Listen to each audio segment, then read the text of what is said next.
भगवान शंकर तीन बातें सतत करते हैं। या तो ये कहो कि इन्हीं तीन बातों में वे निरंतर रहते हैं, या तो कथा में, या कथा श्रवण करते हैं, या गायन भी करते हैं, या तो ध्यान में समाधि में रहते हैं। जब दोनों नहीं कर रहे होते हैं तो राम नाम स्मरण में तुम पुनि राम राम दिन राति सादर जपहु अनंग अराती। कामदेव के शत्रु भगवान शिव दिन रात राम नाम का जप करते हैं। तो जप, ध्यान और कथा, शिव जी त्रिभुवन गुरु है। त्रिभुवन गुरु है, इसका तात्पर्य है कि कोई शैव हो, कोई वैष्णव हो, कोई शाक्त हो, कोई गाणपत्य हो, या कोई सूर्य को भजने वाला, सभी के लिए भगवान सूर्य, भगवान शिव आराध्य है।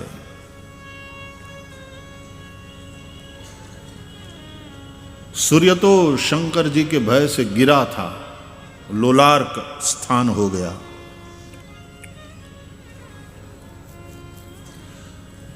वही शिव हनुमान के रूप में प्रकट हुए। 11वां रुद्र है हनुमान, तो बाल समय रवि बख्शी लियो।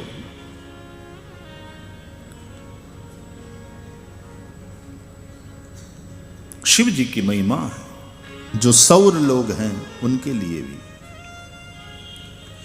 जो गाणपत्य है यानी जिनके इष्ट देव गणेश है, गणेश के पिता के रूप में भगवान शिव, जिसको इस विनायक को गजानन बनाया। कथा तो ऐसी है कि सुनने से लगता है कि क्रोध और सिर काटना, यह सिर काटने की बात नहीं, सिर बदलने की बात है। और सिर बदलने की बात का मतलब है विचार को बदलना।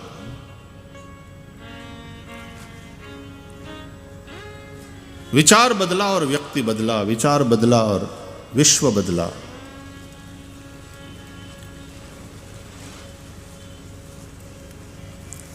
जिसके चलते ये गणेश बने।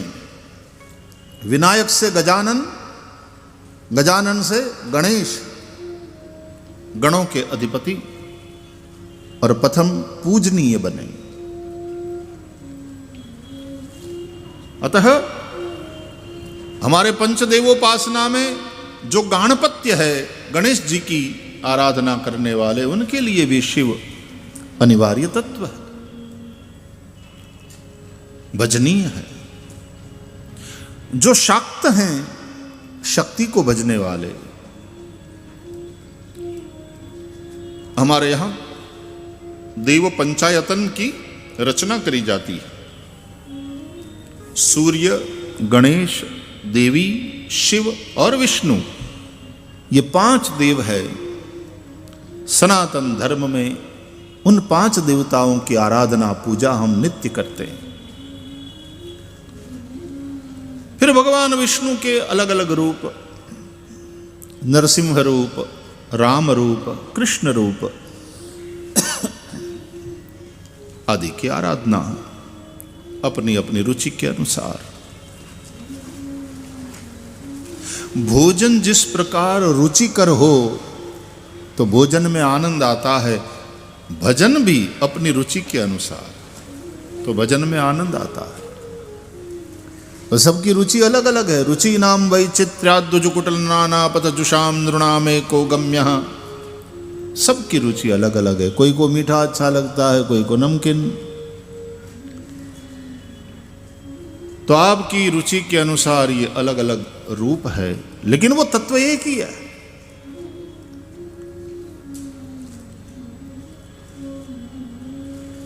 तो यदि आप शाक्त हैं, शक्ति को, देवी माँ को भजने वाले, तो माँ शक्ति पराम्बा भगवती वो आपकी आराधना में केंद्र में रहेगी।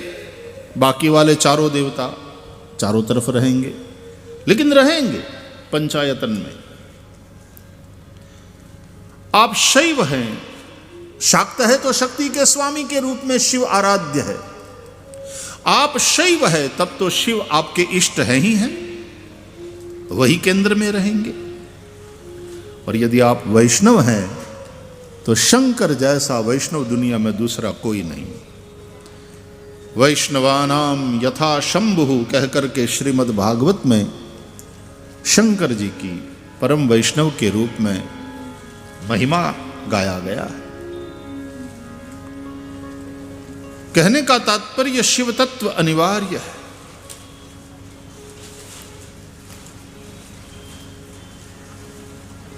शिव की ही बात बाकी हो गई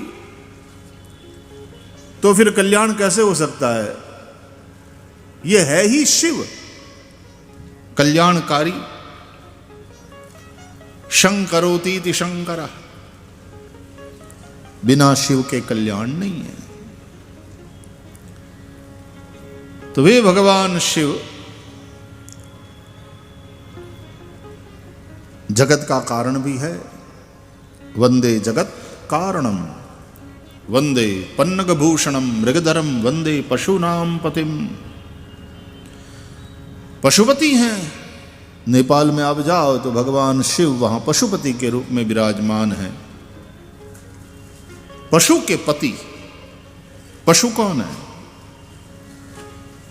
जो पाशबद्ध है वो पशु है। हम सभी मोह पाश से बद्ध है, तो सब पशु है।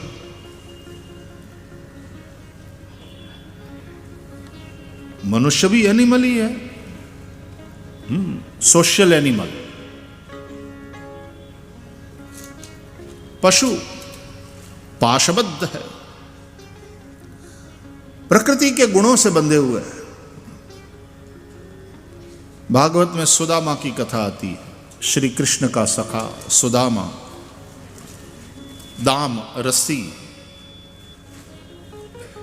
रस्सी से बंधा हुआ, सुबद्ध ऐसा। और एक रस्सी थोड़ी, तीन रस्सी। सत्व गुण, रजो गुण, तमो गुण। संस्कृत में रस्सी को गुण भी कहते हैं। गुण का एक अर्थ होता है रस्सी। तो तीन रस्सी से बना है एक मजबूत रस्सा, और उससे जो बंधा हुआ है ऐसा जीव, ये सुदामा। तो देखा जाए तो सभी पशु हैं जो पाशबद्ध हैं। जो पाशबद्ध है वो पशु, और उन सभी पशुओं के पति महादेव, पशुपति।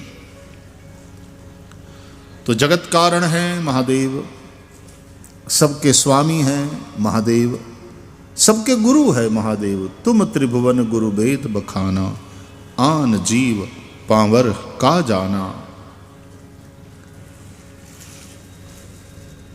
वे या तो कथा में रहते हैं, कभी कथा श्रवण, कभी कथा का गायन, या तो वे ध्यान में रहते हैं, या राम नाम का जप करते हैं। तात्पर्य है आपकी रुचि के अनुसार। ध्यान में रुचि है तो ध्यान में रहो। कईयों की ध्यान में रुचि होती है, वो जप में ज्यादा नहीं, पूजा पाठ में ज्यादा नहीं, बस उनकी ध्यान में रुचि होती है। घंटों भर ध्यान में बैठे रह सकते। कईयों की रुचि जप में रहती है। जब देखो हाथ में जप माला है, हरे राम राम राम हरे हरे, हरे कृष्ण कृष्ण कृष्ण हरे हरे, या तो अपना जो भी इष्ट मंत्र हो जपते रहते हैं। और कईयों की कथा रुचि कथा में होती है, कईयों की हवन में, कर्मकांड में, पूजा पाठ में होती है। तो रुचि के अनुसार आप भजन करो। रुचिपूर्ण भोजन, रुचिपूर्वक भजन। दूसरी बात, भोजन में यदि रुचि न बने, भूख न लगे, ये रोग है, कुछ गड़बड़ है। देहधारी प्राणी को भूख लगना चाहिए, प्यास लगना स्वाभाविक है। हाँ, एक सिद्धों के पास सिद्धि होती है, जाते लागन क्षुधा पिपासा।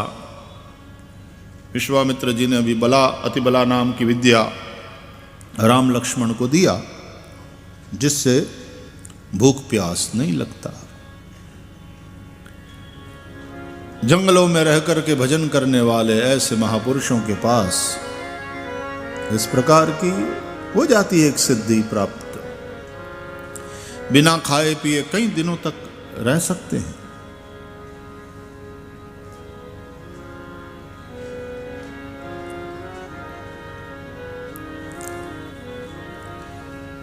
हमारे गुजरात में ही एक ऐसे महापुरुष थे, अभी तो उनका शरीर शांत हो गया। वैज्ञानिकों ने उनके ऊपर रिसर्च किया कि बिना खाए पिए कैसे रह सकते हैं। वो माता जी के रूप में रहते थे और पराम्बा अंबा के भक्त थे वे।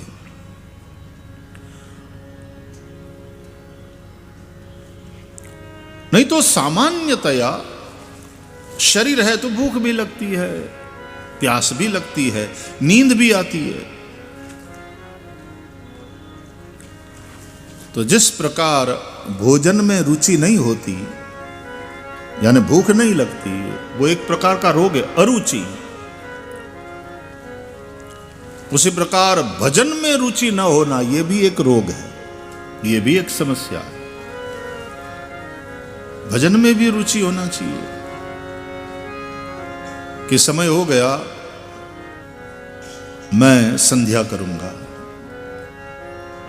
त्रिकाल संध्या, गायत्री जप, हमारा जो नित्य नियम है। तो जैसे बहुत भूख लगी रहती है और फिर खाना नहीं मिले तो बड़ा व्याकुल हो जाता है आदमी, उसी प्रकार बिना भजन के भी व्याकुल हो जाए। जब भजन बिना चैनन आए राम, राम चैनन आए राम। भजन है अमृत रस का प्याला, भजन है अमृत रस का प्याला। शाम सवेरे पीना पीना, शाम सवेरे पीना। इसको पीकर सारा जीवन, इसको पीकर सारा जीवन। मस्ती में तू जीना जीना, मस्ती में तू जीना। भजन बिना चैनन आए राम, राम चैनन आए राम। भोजन में रुचि, जीवनी शक्ति मिलती है प्राणों को।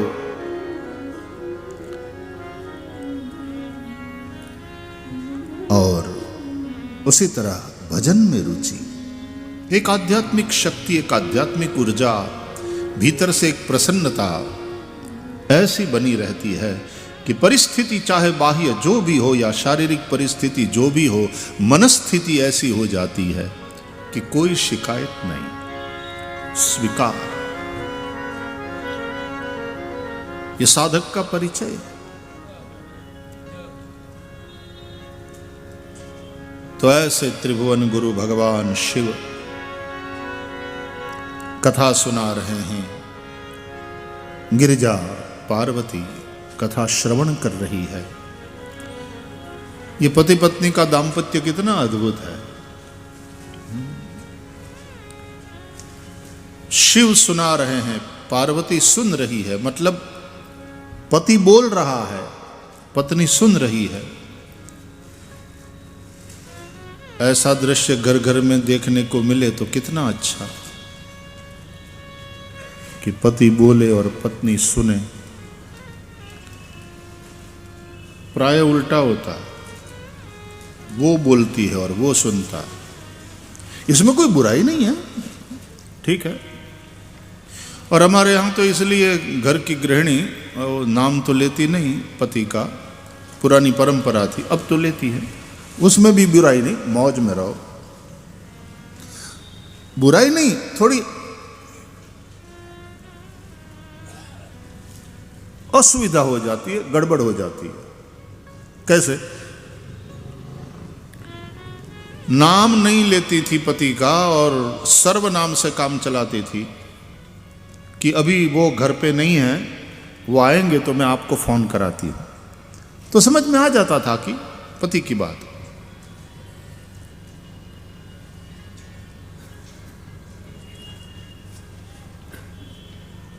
मैं एक जगह पधरावनी में गया तो थोड़ी देर बैठकर फिर हम चलने लगे तो बहन बड़ी भाव वाली मुझे बोली, अभी आप थोड़ी देर बैठ के, पीयूष अभी नहीं आया, वो भी आपको प्रणाम कर ले, आशीर्वाद ले। तो मैंने सोचा उनका बेटा होगा। तो 10 मिनट और बैठे, जब पीयूष आया तो पता चला कि बेटा नहीं, बेटे का बाप है।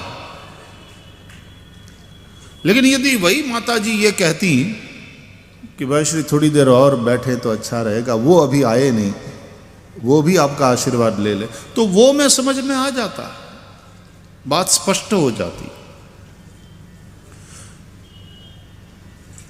और नहीं तो आर्यपुत्र तो है ही है।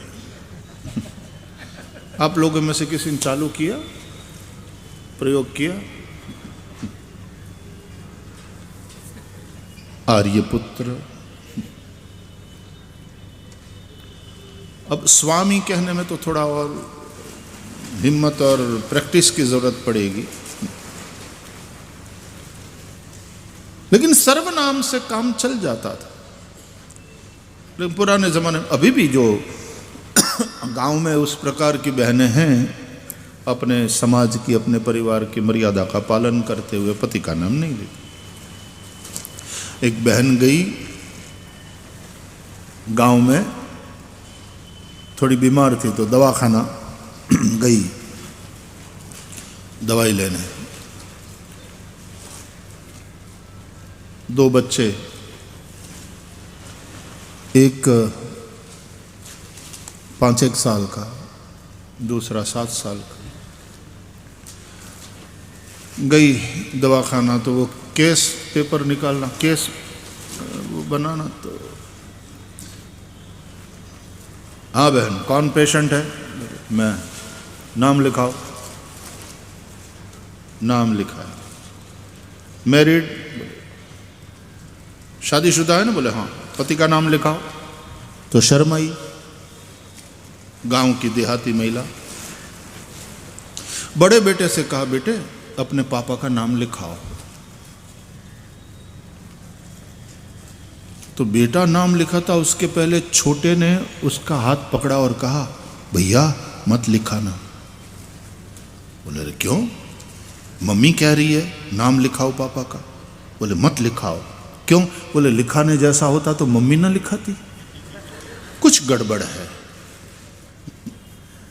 ये छोटे की समझ। बोले मत लिखाओ।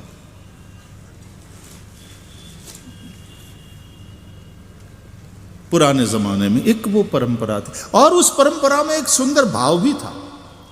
दो भाव है हमारे यहां। सामान्यतया शिष्य भी गुरु का नाम नहीं लेता।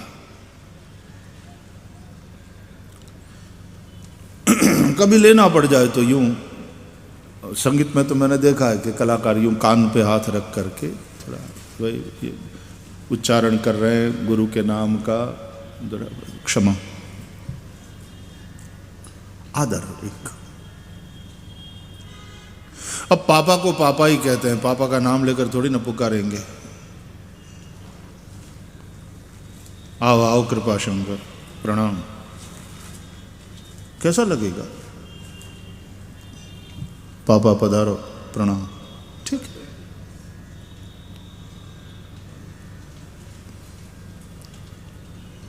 दादा को दादा कहे वही अच्छा लगता है, दादा का नाम लेकर पुकारे। पोते दूसरे लोग भले ही नाम लेकर के वो दादा फिर साथ में लगाए नाम के आगे, लेकिन उसके जो पोते हैं वो तो दादा को दादाजी कहेंगे, पापा को पापा ही कहेंगे, पिताजी, बापू।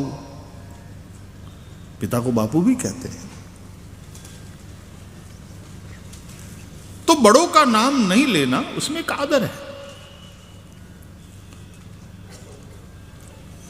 और पत्नी या जिसके प्रति आपका अत्यंत प्रेम है उसका नाम नहीं लेते आप, पत्नी न ले पति का जैसे, तो उसमें दूसरा सुंदर भाव है कि नाम मात्र का नाश निश्चित है। यह नियम है, जिसका भी नाम है एक ना एक दिन नष्ट होगा, उसका नाश निश्चित है। और पत्नी नहीं चाहती कि नाश हो, उसका सौभाग्य अखंड रहे, यह भाव है, इसलिए नाम नहीं लेती। अब कल से कोई नाम लेकर पुकारे तो आप शंका मत करना कि ये नहीं चाहती कि मैं ज्यादा लंबा जीऊं।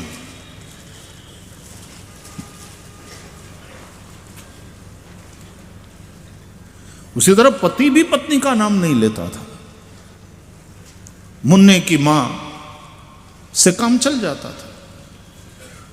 तो एक उसकी भी एक ब्यूटी थी। अभी जो प्रेम से नाम लेकर पुकारते हो, ये भी ठीक, उसमें भी प्यार ही है, इट्स ओके। ये कोई आलोचना वाली बात नहीं, केवल एक जस्ट चर्चा हो रही है।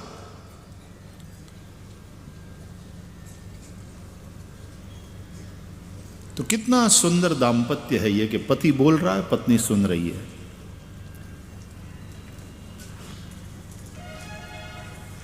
हमारे यहां एक मर्यादा ऐसी भी है कि पत्नी के लिए पति ही गुरु है। कोई गुरु होता है तो पति के माध्यम से होता है, सीधा नहीं। उसका कोई गुरु होता है तो पति के माध्यम से होता है, पति ही गुरु। पति ने जिससे दीक्षा लिया है तो ये पत्नी का भी गुरु वो हो ही गए।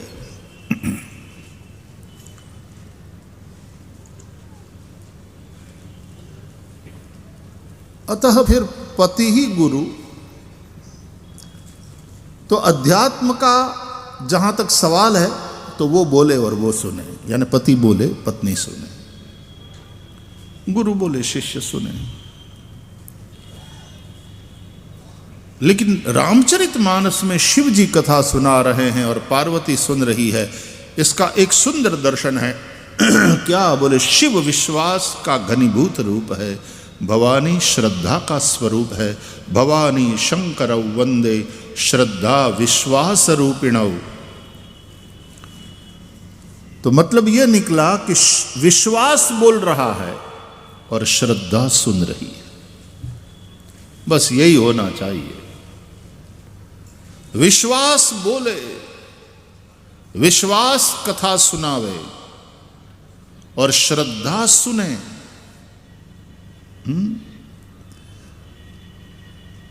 विश्वास तब बोलता है जब अनुभव हो।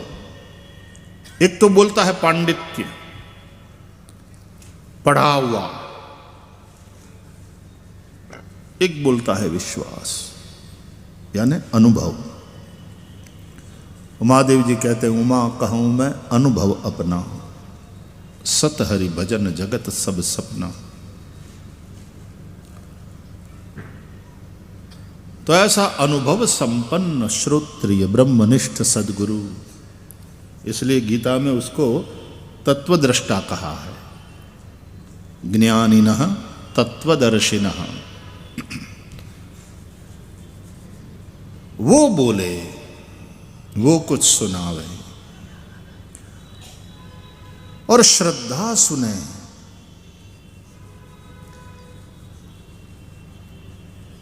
श्रद्धा सुनती है तब ज्ञान रूपी गणेश प्रकट होते हैं। श्रद्धावान लभते ज्ञानम। ये बड़ा सुंदर आध्यात्मिक समागम है। इसलिए ये आपने दोहा सुना होगा कि संत समागम हरि कथा तुलसी दुर्लभ जोई। ये आध्यात्मिक समागम है। जब विश्वास बोलता है और श्रद्धा सुनती है तो श्रद्धा ज्ञान के गर्भ को धारण करती है। कब? जब वो ऋतुमती होती है तब। अब ये बात थोड़ा सा आप ध्यान से और सावधानी से सुने। ऋतुमती हो, ओव्यूलेशन उसका चल रहा हो, उसका मतलब है श्रद्धा जिज्ञासा से युक्त हो। यह ऋतुमती होना है।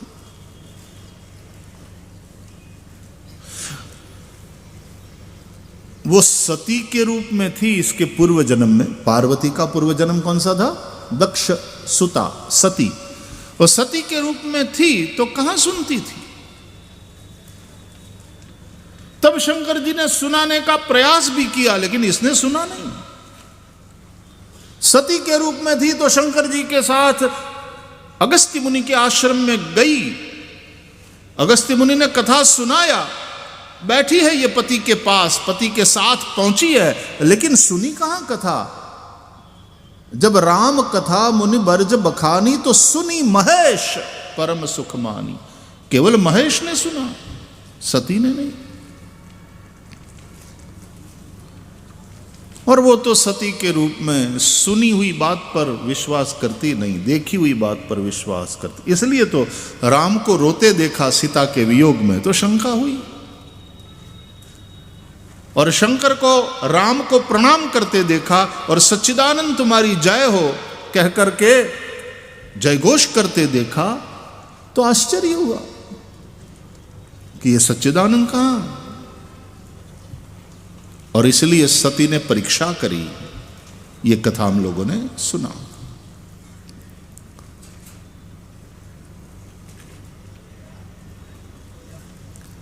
रामचरितमानस में ये कथा जो पहले दक्षसुता सती के रूप में और फिर वही सती दक्ष के यज्ञ में जलकर राख हो जाती है और उसका पुनर्जन्म होता है हिमाचल पुत्री पार्वती के रूप में। ये सती रूपी मति का पार्वती यानी श्रद्धा के रूप में रूपांतरण होने की यात्रा है। ये पूरी कथा मति यानी बुद्धि का श्रद्धा में रूपांतरित होने की यात्रा है। मति तो सबके पास है, बुद्धि है सबके पास, लेकिन वो बुद्धि श्रद्धा रूपा है क्या?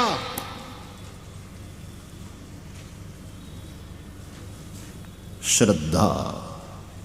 चलो श्रद्धा शब्द को भी जरा खोल करके देखते हैं। वैसे तो इसकी परिभाषा यह है कि शास्त्रों और संतों की वाणी 100% सत्य है, ऐसा उस वाणी में दृढ़ निष्ठा, उसका नाम श्रद्धा, उसको श्रद्धा कहते हैं। लेकिन श्रद्धा शब्द को थोड़ा खोल करके देखें तो सत और धा ऐसे दो शब्द मिलेंगे, यानी सत्य को धारण करने का सामर्थ्य, उसका नाम है श्रद्धा। ज्ञान सत्य है यानी नित्य है। अज्ञान सद असद रूप है। अज्ञान होता है इसलिए सद रूप, लेकिन मिट सकता है इसलिए असद रूप। वो सद रूप है, लेकिन ज्ञान सदरूप है। ज्ञान कभी मिटता नहीं, वो नित्य वस्तु है, वो ढका रहता है। अतः अज्ञान ज्ञान का अभाव नहीं है, वो ढका हुआ ज्ञान है। और गीता कहती है अज्ञानेन आवृतम ज्ञानम तेन मुह्यन्ति जंतवः। अज्ञान से आवृत है ये ज्ञान, इसलिए मोह होता है प्राणी को।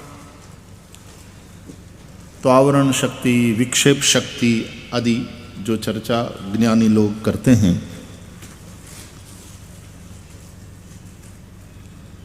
आवरण। सद्गुरु क्या करते हैं? उस आवरण को हटाते हैं। ज्ञान देते थोड़ी, ज्ञान देने लेने की चीज नहीं है। सद्गुरु शिष्य को ज्ञान देते नहीं, सद्गुरु शिष्य के अज्ञान को हरते हैं। अज्ञानतिमिरान्धस्य ज्ञानांजन शलाकया चक्षुरुन्मीलितं येन तस्मै श्री गुरवे नमः। गुरु शब्द का अर्थ ही यही है। गुकारोस्त्वंधकारोस्ति रुकारस्तन निरोधकः अंधकार निरोधित्वात् गुरुरित्य विधीयते। गु माने अंधकार, अंधकार से तात्पर्य है अज्ञान। रुकारस्तन निरोधकः, रु मतलब उस अज्ञान अंधकार का जो नाश करे।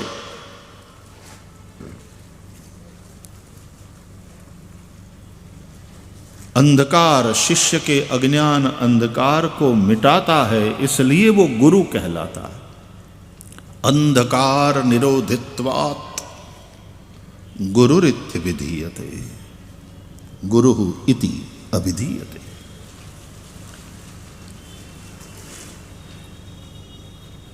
तो अज्ञान को हरता है, वो जो आवरण है उसको दूर करता है। पत्थर में मूर्ति से भगवान की मूर्ति, पत्थर से भगवान की मूर्ति तैयार करना है तो मूर्ति कोई बाहर से लाकर पत्थर में थोड़ी ना डाला जाता है। पत्थर में वो मूर्ति है ही है, ढंकी हुई है, अप्रगट है वो मूर्ति। शिल्पकार क्या करता है? हाथ में हथौड़ी और छैनी लेकर के कुशलता पूर्वक उस मूर्ति को ढांकने वाला जो फालतू हिस्सा है उसको हटाता है, दूर करता है, मूर्ति प्रकट हो जाती। बाहर से लाकर मूर्ति को डाला नहीं जाता, पत्थर में वो मूर्ति है ही। उसी प्रकार ज्ञान को ढांकने वाली जो फालतू बातें हैं सद्गुरु वो दूर करता चला जाता है, हटाता चला जाता है, परतें खोलता चला जाता है।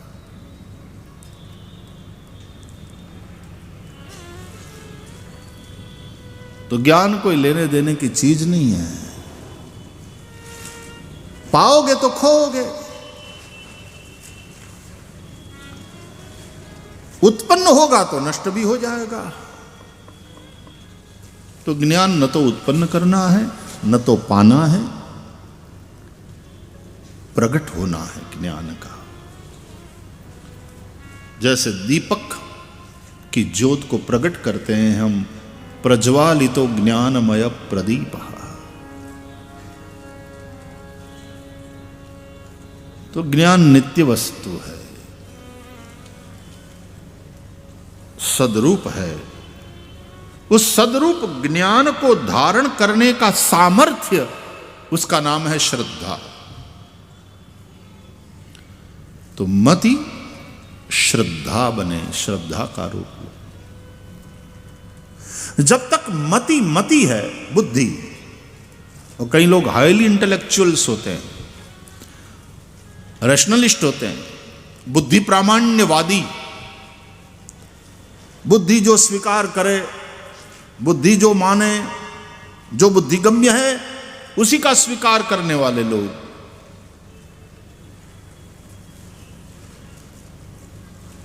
और जैसा कि हमने चर्चा करी थी कि ये बुद्धि आंख पर ज्यादा भरोसा करती है, कान पर नहीं। यानी देखी हुई बात पर ज्यादा भरोसा करती है, सुनी हुई बात पर नहीं।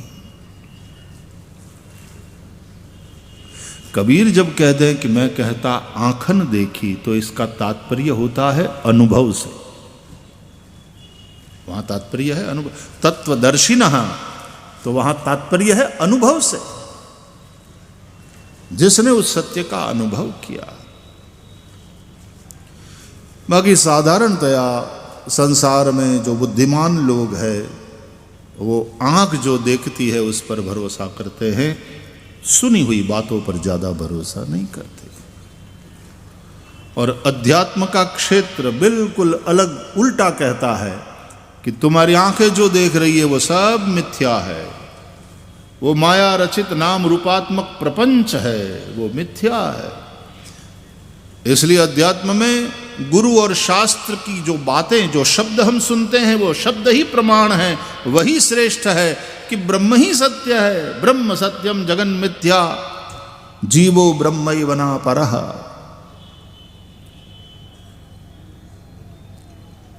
ब्रह्म सत्य है, जगत मिथ्या। अब इस बात को स्वीकार करे श्रद्धा, वरना केवल मति सती सुनेगी तो वो तो प्रश्न उठाएगी, उसके मन में तो संशय जागेगा कि ये जो कुछ दिखाई दे रहा है सब मिथ्या। और ब्रह्म सत्य है तो कहां है, किसने देखा है? जो नहीं दिखाई देती वो चीज नहीं है, ऐसा मानना ये भी बुद्धिमानी नहीं है।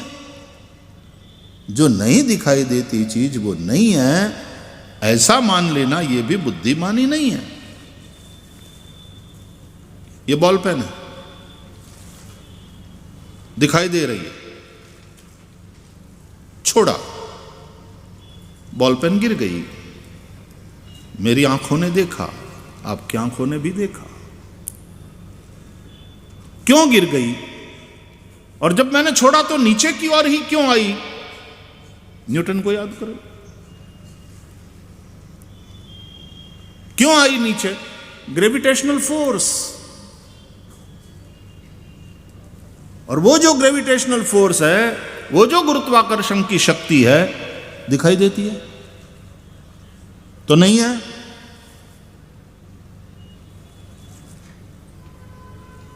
वो शक्ति है।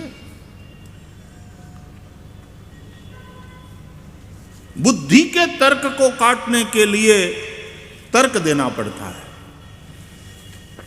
लोहे से लोहा कटता है।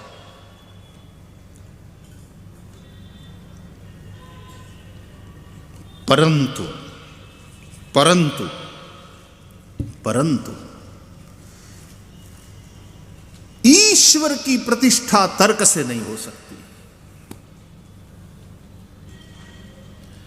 यानी ईश्वर को तर्क से साबित नहीं किया जा सकता। ठीक है, युक्ति की जरूरत पड़ती है, मति श्रुति युक्ति, श्रुति युक्ति अनुभूति, ये यात्रा है। श्रुति वेद, वेद की वाणी क्या कहती है, शास्त्र क्या कहते हैं, उस वाणी को, वेद की बातों को, शास्त्रों की बातों को युक्ति पूर्वक वक्ता सद्गुरु समझाता है और फिर शिष्य साधना करते हुए अनुभूति करता है।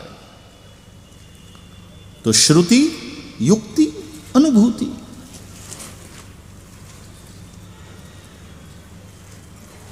लेकिन उसके लिए तो मति की ये यात्रा अनुभूति तक।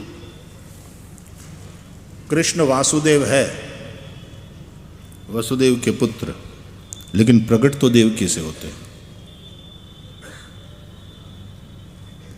राम दाशरथी है, दशरथ नंदन, लेकिन प्रकट तो कौशल्या से होंगे। तो तुम्हारी बुद्धि उस गर्भ को धारण करे। और जिस भी बुद्धि ने जो श्रद्धा रूप ले ली है और फिर ज्ञान का गर्भ धारण किया है, तो फिर जा दिन तय हरि गर्भ ही आए, उसको भी मंगल शगुन होने लगेंगे। नॉट ओनली दैट, ब्रह्मादि देवता आकर के गर्भ की स्तुति करेंगे कि वाह, इसकी श्रद्धा ने ज्ञान का गर्भ धारण कर लिया।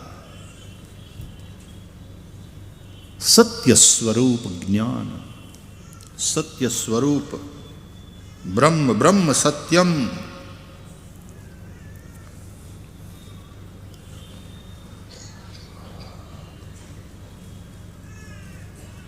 भागवत में तो रामचरितमानस में तो बालकांड में ही राम जी का प्रागट्य है, पहले ही कांड में राम जन्म हो जाता। भागवत में 12 स्कंद है और 10वें स्कंद में चल करके कृष्ण का प्रागट्य होता है।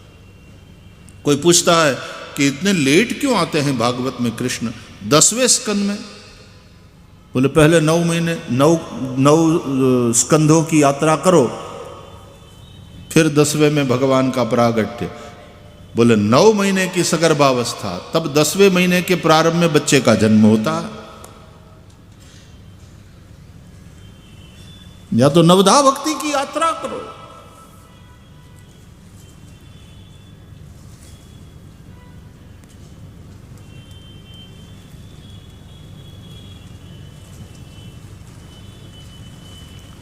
भक्ति की साधन कहूँ बखानी, सुगम पंथ मोहि पावहि प्राणी। प्रथम ही विप्र चरण अति प्रीति, निज निज धर्म निरत श्रुति रीति। श्रवणादिक नव भक्ति दृढ़ाहि, मम लीला रति अति मन माही। देखो भगवान राम जिस तरह से लक्ष्मण जी को समझा रहे हैं भक्ति के साधन।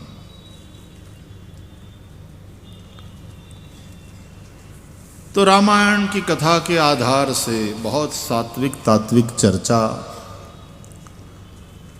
महापुरुषों ने करी है और स्वाध्याय करते करते उन महापुरुषों से जो प्राप्त हुआ है, रामचरितमानस का गुरु कृपा से थोड़ा जो अवलोकन करने का अवसर मिलता है, तो जो भाव बनते हैं वो सब आप लोगों के साथ व्यासपीठ से शेयर किया जाता है। इसमें पहली बात, अपना कुछ नहीं है।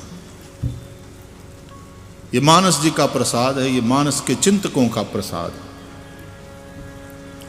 मैं को हटा दो, बीच में से हट जाओ। लाउड स्पीकर को कभी ये अभिमान आता है कि हम कितने ज्ञानी हैं, पंडित हैं, हम कितना बढ़िया बजा रहे हैं। उन्हें पता है कि हम तो केवल निमित्त है, बजाने वाला, बोलने वाला, गाने वाला कोई और है।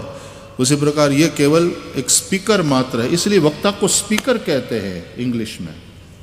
स्पीकर, ये तो केवल स्पीकर मात्र है, बोलने वाला कोई और है।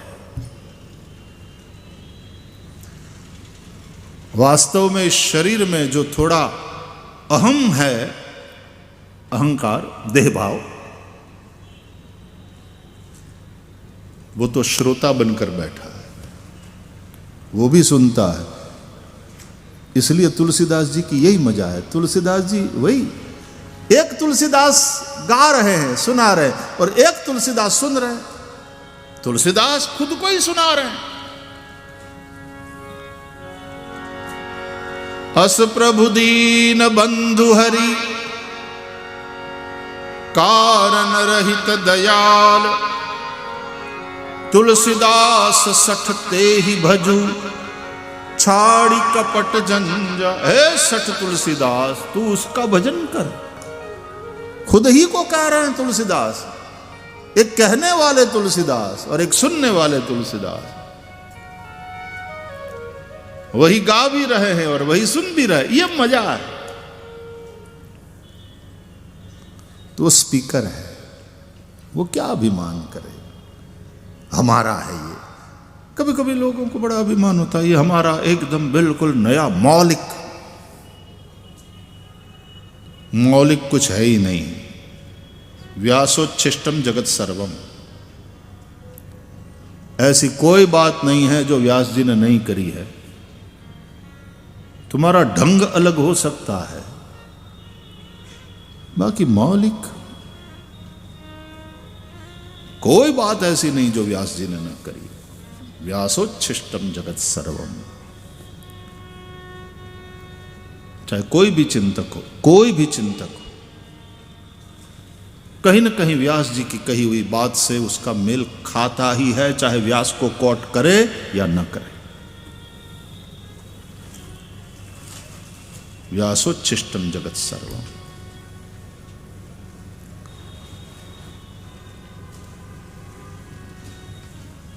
वृंदावनी संत स्वामी शरणानंद जी महाराज, प्रज्ञा चक्षु, क्या अद्भुत। कभी कभी प्रश्न पूछने वाला 5 मिनट तक प्रश्न पूछेगा और महाराज जी एक ही वाक्य में जवाब दे देते थे, ऐसी ऐसी और अकाट्य बातें स्वामी शरणानंद जी महाराज की, अकाट्य बात।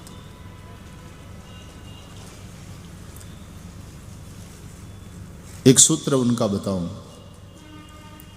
कहते हैं आवश्यकता किसी की अधूरी नहीं रहती और इच्छा सभी की पूरी नहीं होती। कुदरत ने ऐसी व्यवस्था करी है कि आवश्यकता किसी की अधूरी नहीं रहती, लेकिन इच्छाएं सबकी पूरी नहीं होती।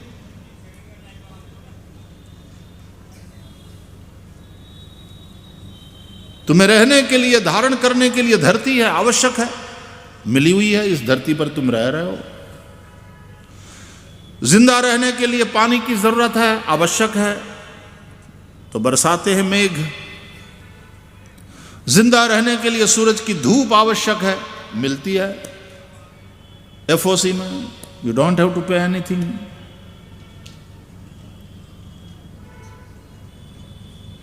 जो भी आवश्यक है उसमें बिल्कुल मुफ्त में प्राप्त है।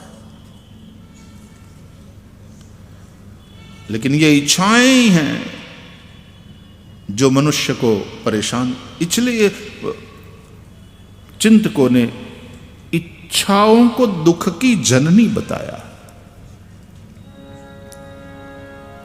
सभी इच्छाएं पूरी नहीं होती। ब्रह्म के बाप की भी सभी इच्छाएं पूरी नहीं हुई। हम कौन खेत की मूली है। राम के पिता दशरथ जी की सब इच्छा पूरी हुई क्या? अपने ही बेटे राम को राजदान दी।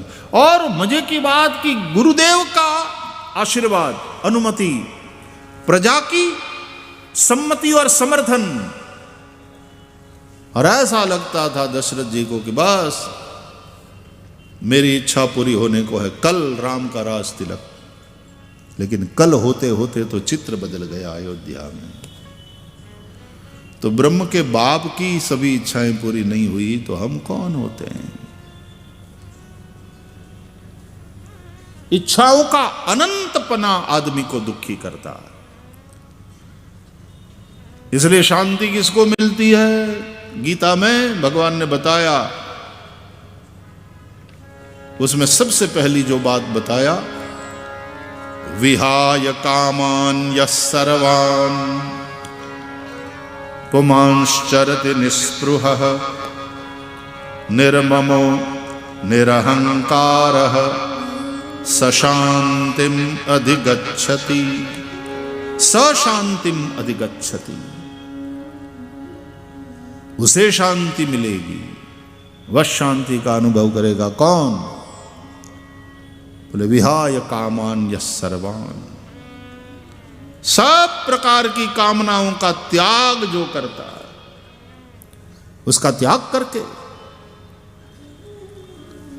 और बिना इच्छा के जो भी प्राप्त है तुम्हारे पास है तो स्पृहा छोड़ो।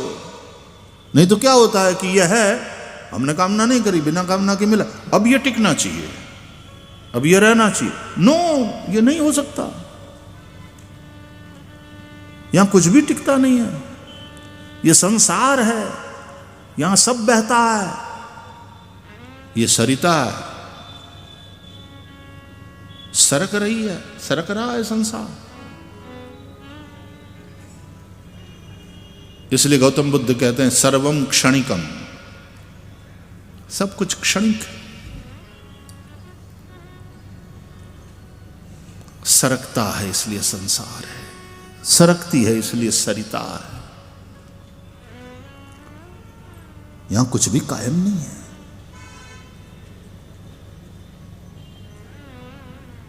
तुम्हारा शरीर भी हर क्षण मर रहा है, हर क्षण पैदा हो रहा है। शरीर शास्त्र कहता है एक क्षण में न जाने कितने कोष पैदा होते हैं शरीर में, और उसी क्षण में एक साथ न जाने कितने कोष समाप्त होते हैं। जो शरीर में हो रहा है वही सृष्टि में हो रहा है। एक मिनट में पूरी दुनिया में न जाने कितने बच्चे पैदा होते हैं, लेकिन उसी मिनट में दुनिया में न जाने कितने लोग मर जाते हैं।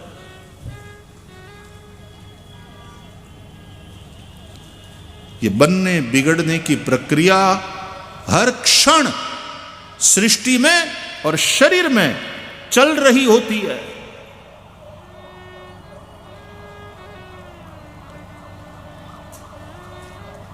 ऐसे इस जीवन में जो नित्य है, जो शाश्वत है, जो अपरिवर्तनशील है,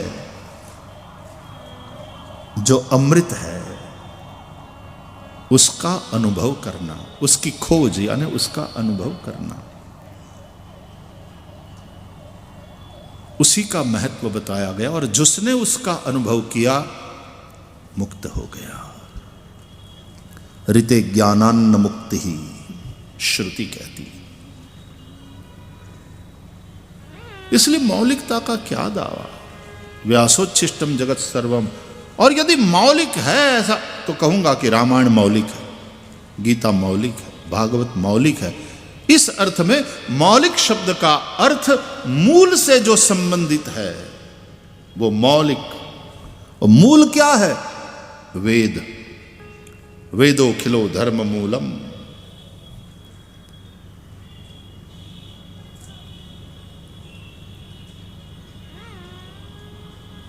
या तो मूल क्या है? परमात्मा, सत्य। सत्यम परम धीमहि ऊर्ध्वमूलम अधशाखम अश्वत्थम प्राहुरव्ययम छंदांसि यस्य पर्णानि यस्तम वेद सवेदवित्। जो उसको जानता है वह वेदवित् है। ऊर्ध्वमूलम अधशाखम अश्वत्थम प्राहुरव्ययम। अव्ययम प्राहुः, अव्यय अविनाशी, इटर्नल।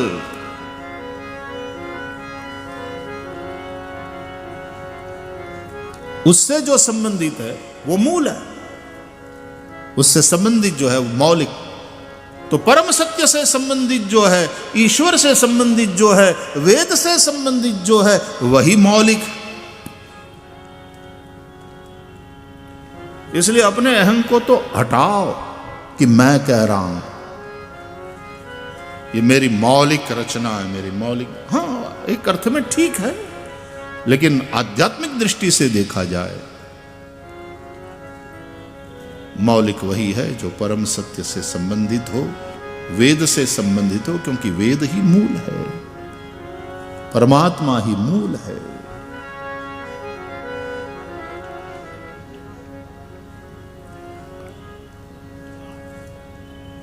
हम क्या चर्चा कर रहे हैं? विश्वास बोले और श्रद्धा सुने। और श्रद्धा ऋतुमती होए, मतलब श्रद्धा जब जिज्ञासा करे। जब पार्वती के रूप में पार्वती ने जिज्ञासा करी, जो नृप तनयित ब्रह्म किमी नारी बिरह मति भोरी। ये जिज्ञासा श्रद्धा का ऋतुकाल है। और तब जिज्ञासा से जब प्रश्न करे साधक, ऐसे समर्थ गुरु से तद्विद्धि प्रणिपातेन परिप्रश्नेन सेवया उपदेक्षन्ति ते ज्ञानम ज्ञानिनः तत्वदर्शिनः। ज्ञानिनः का अर्थ करेंगे वेद शास्त्र परंपरा के अनुसार, और तत्वदर्शिनः जिसने अनुभव किया। आजकल लोग परमात्मा भी बना लेते हैं, भगवान बना लेते हैं। A created God. God is not created their universe. They created God. नया भगवान बना लेते हैं, नई किताबें बना लेते हैं। कभी कभी तो ऐसा लगता है कि गॉड मैन्युफैक्चरिंग कंपनी है।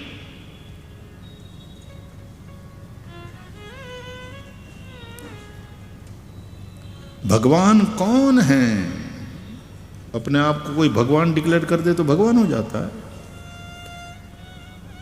वो शास्त्र से पूछो।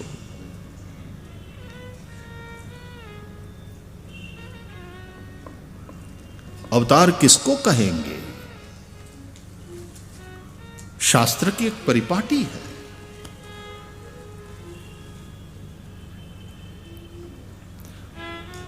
हम माने वो धर्म नहीं, जो धर्म है वो हम माने।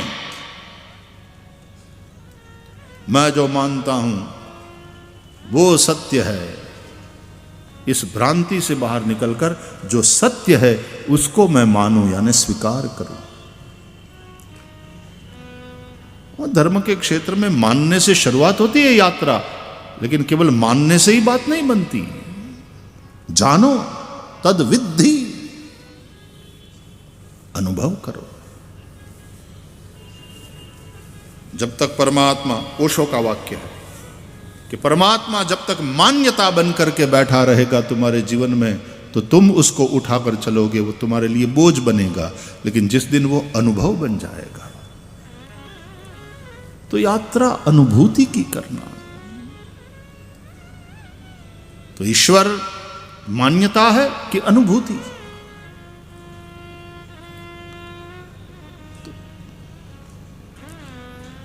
इसलिए हमारे यहां तो संशय किया गया।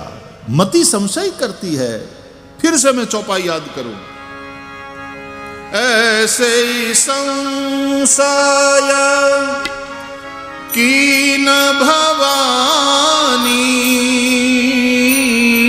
ऐसे ही संशय कीन भवानी, महादेव तब कहा बखानी।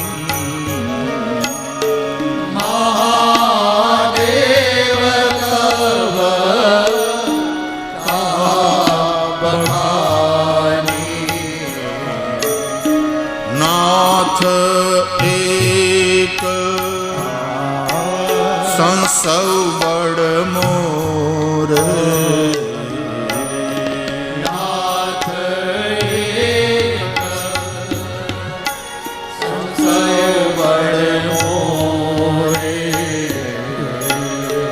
करगत वेद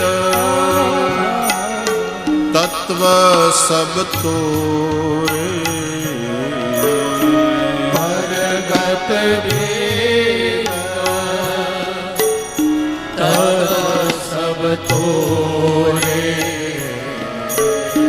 नाथ एक संशय बड़ मोरे, नाथ एक संशय बड़ मोरे, करगत वेद तत्व सब तोरे, करगत वेद तत्व सब तोरे, ऐसे ही संशय कीन भवानी,